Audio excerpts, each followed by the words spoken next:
มาหลายปีเมื่อก่อนนี่เพิ่นเป็นคนที่จอยร้ายเนาะแล้วก็เป็นคนที่เหลืองสุขภาพบ่แข็งแรงบางมือก็เป็นลมเนาะจนได้ขูดลมแต่มื้อนี้เพิ่นได้มากินน้ำดำผักยี่หุมของเฮาเนาะแต่มื้อนี้เฮาก็เพิ่นมานั่งอยู่ข้างๆแล้วเฮาก็จะได้มาฮู้กับเพิ่นเลยว่าเพิ่นเป็นหยังพยาธิหยัง5โรคนั่นเนาะเจ้าสบายดีแม่สบายดีลูกเจ้าแม่เป็นพยาธิหยังแม่5โรคนี้แม่เว้าแม่เป็นพยาธิผ่านมากก็เป็นไขมันในเส้นเลือดแล้วก็เป็นระบบหัวใจสั่นแล้วก็เป็นเจ็บหัวข้างเดียวข้างขวาแบบไมเกรนเนาะแล้วก็ลูกกระเพาะนี่แหละนะครับหมดลูกตั้มมีหาอย่างที่ว่าแม่เป็น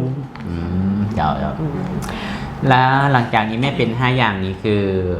จังไหนจังได้มาฮู้จักกับน้ำดำบางอีหุ่มเนาะเมื่อก่อนนี้คือแม่กับเสื้ออยู่บอกว่ามันสามารถที่จะช่วยพยาธิในแม่ได้อันนี้ก็ผ่านมากก็ได้กินยุกกินยาได้เป็นปัวมาร้ายเนาะแล้วก็เลยมีผู้มาแนะนำให้หูจักกับน้ำดำผักอีหุ่มของเฮานี่แหละเนาะก็เลยได้มากินน้ำดำผักอีหุ่มก็เฮ็ดให้อาการของแม่หันไข้แน่นะแบบคอยลดไปแล้วก็รู้สึกว่าดีขึ้นบ่เมื่อยบ่วิ่นแบบนี้ล่ะคือเห็นว่าเมื่อก่อนนี้แม่นี่เป็นระบบหัวใจนี่มันเป็นยังไงแม่แต่ก่อนนี่แม่เป็นระบบหัวใจคือว่าแม่ได้ยินการที่ว่ามีเพื่อนหรือว่ามีคนอื่นก็ตามเว้าแห้งๆนะแม่สิหัวใจสั่นครับเป็นแบบนั้นแบบตื่นเป็นตื่นแล้วหลังจากได้กินน้ำบางอีหุ่มแล้วเป็นไหนนี้มันบ่เป็นแล้วตอนนี้หลังจากแม่ได้กินน้ำดำผักอีหุ่มไปแล้วเนาะก็รู้สึกว่าค่อยๆลดลงนะมันก็บ่ได้ดีทันทีเนาะแต่ว่าถือว่าแม่รู้สึกว่ากินน้ำดำผักอีหุ่มนี่มันสวยแม่ได้เรื่องหัวใจเจ้าเนาะแล้วก็หัวใจเริ่มปกติแล้วตอนนี้แล้วก็เกี่ยวกับโรคกระเพาะได้เห็นไหมว่าโรคกระเพาะเมื่อก่อนนี่กินอย่างคือว่ามีแต่อืดเนาะหรือว่าเจ็บเจ้าก็แม่นผ่านมาแม่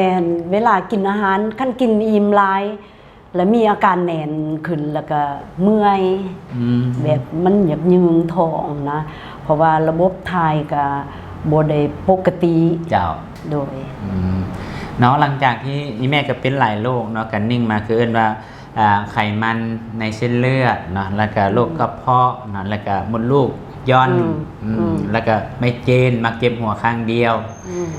ก็เป็นโรคกระเพาะนะเนาะมื้อนี้ท่านใดที่เป็นโรคนี้อยู่เนาะแม่คือว่าเป็นทุกข์เป็นโรคนี้อยู่นี่ก็ยังให้แม่ฝากว่าลองมากินน้ำสมุนไพรลองเบิ่งเนาะว่ากินแล้วมันเป็นจังไดครับก็อยากฝากถึงทุกทานเนาะที่เป็นปัญหาคือกันกับ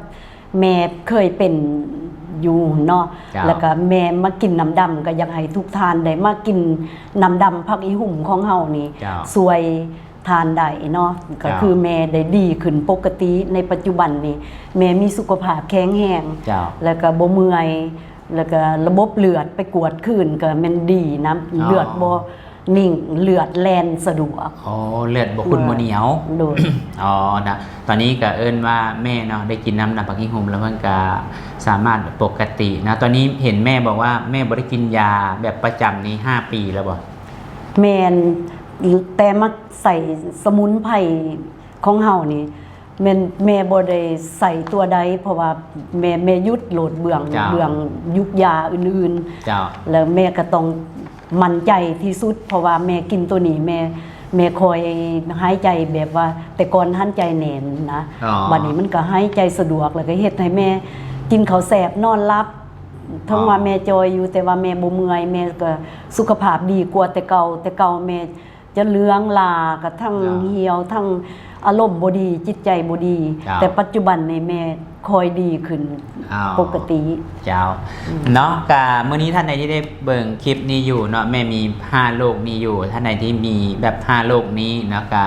ได้กินยาประจำตลอดเนาะก็อย่าลืมเนาะซื้อไปกินลองเบิ่งน้ำดำผักอีหุ่มเนาะคือมื้อนี้แม่เว้า10 เทื่อแต่ว่าถ้าเราต้องไปลองก่อนถ้าเราบ่ลองเราจะบ่ฮู้ถ้าท่านใดสนใจก็สามารถอินบ็อกซ์สอบถามได้เนาะสุดท้ายนี้ก็อยากขอบใจกับแม่เนาะที่ได้มาแชร์ประสบการณ์สิ่งที่ดีๆเนาะกับคนที่เป็นพยาธิอยู่และเป็นทุกข์อยู่เนาะก็ขอให้